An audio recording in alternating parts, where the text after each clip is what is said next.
streets of the bulldoggers in the universe. It's the one and only Ray Imperial, back with a afternoon edition of the Imperial Diaries. Now we hanging out with the solo dog right quick.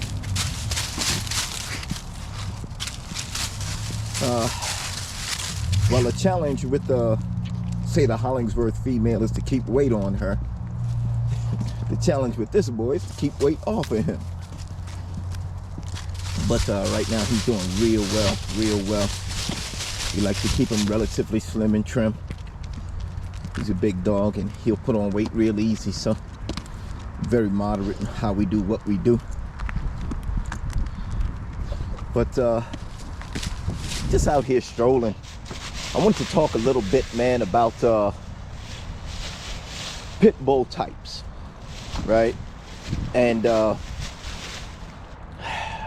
I've been working on a project. It's gonna take me a little while to roll it out, maybe another month or so, but it's gonna be almost exclusively devoted to some of the history behind what we call today the UKC pit bull. And you have to understand that UKC pit bull eventually became the AKC American Staffordshire Terrier. So I know a lot of people only recognize the ADBA as a pit bull registry, and some, you know, some of the others.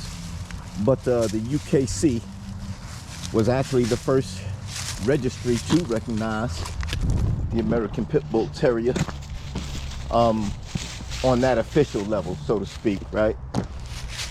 And in the beginning, there was no difference between your ADBA style dog and the UKC style dog. But of course, when you breed for the show ring and you begin to, concentrate on a different set of traits and characteristics coming off the dogs, then you're going to have some variations in breed type as well as in disposition or temperament. And when it comes right down to it, breed classification is based primarily on that type, those two aspects, right? Breed type, the physical structure of the dog, and then breed temperament, right? So the physical dimensions of the dog are always a thing that we pay attention to in terms of how things have changed. Now,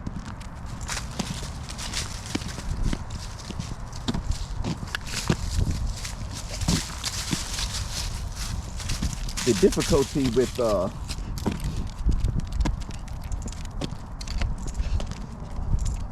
that approach is that over time, and whether or not, you know, it was done intentionally or whatever, but you just got these larger dogs, right?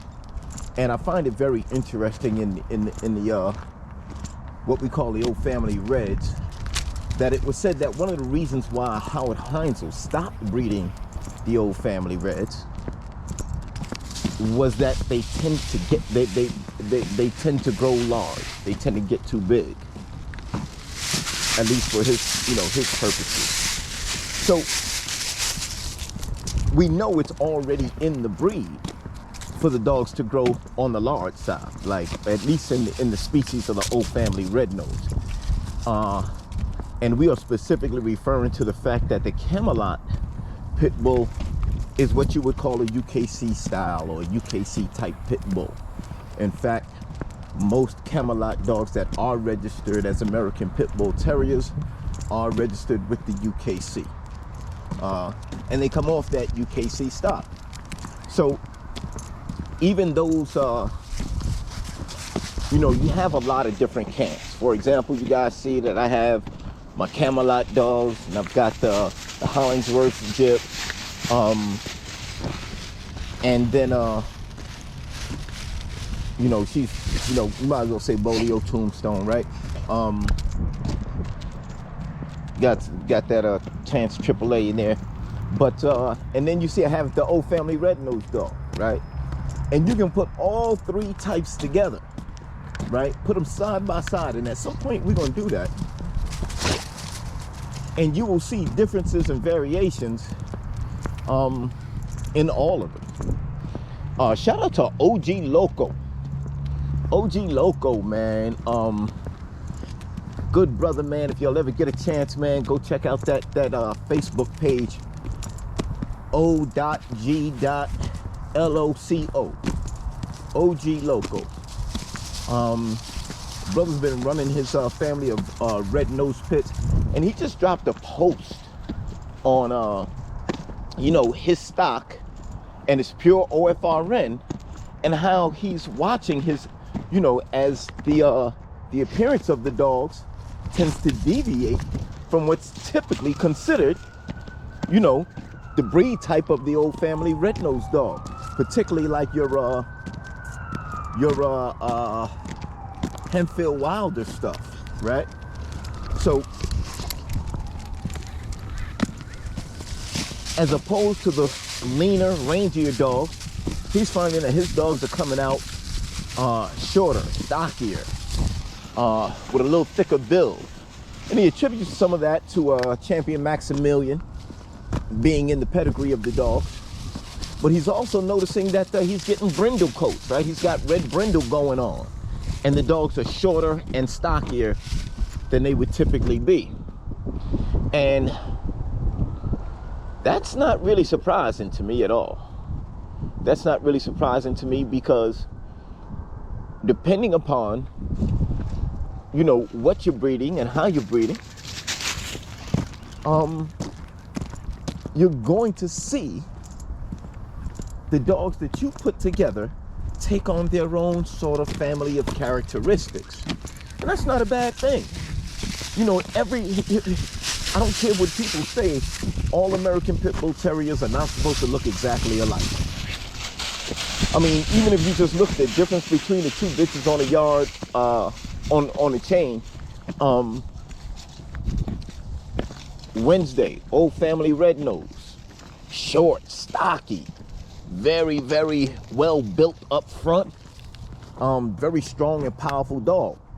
Kitana, much smaller dog, much slighter frame, right? And you know, she's what I call a pencil head. She's one of them pencil head pit bulls. Whereas you can see that Wednesday has a wider head. She's got a little bit more dome, and you know, substantially more bone. So the things that happen throughout the course of breeding, and I was reading a Hollingsworth post, man. If you've ever actually seen a picture of Hollingsworth's bull, you know that Kitana does not look much like Hollingsworth's bull, despite the fact that she carries 31% of the genetics. But of course, other breeders have had their hands in the pie since Ernest Hollingsworth.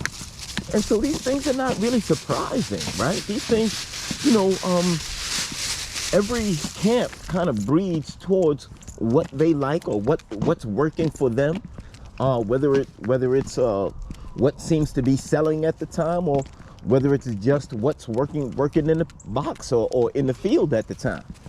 So I think people make far too much of the physical appearance of these dogs, simply because it is possible for a breeder to breed in the direction that he wants, right? He may not be able to guarantee that a litter's gonna drop. He may not be able to guarantee that a particular number of pups, right? Or a particular size of litter. But one thing he can influence is the structure of the dog, how they come out, and what they grow up to be. Naturally, if you put two big bone dogs together, you're going to get dogs with thicker bone. You're going to get pups with thicker bone. If you feed healthy, right, and in their youth and such, right, you feed the calcium supplements, you do these kinds of things, you are influencing the structure of the dogs as they grow, or the puppies as they grow. So I just point these things out to say that we are going to be going down that road, exploring, you know, the history of the UKC pit bull, as well as the relationship between the UKC dogs and the ADBA dogs and the AKC Staffordshire.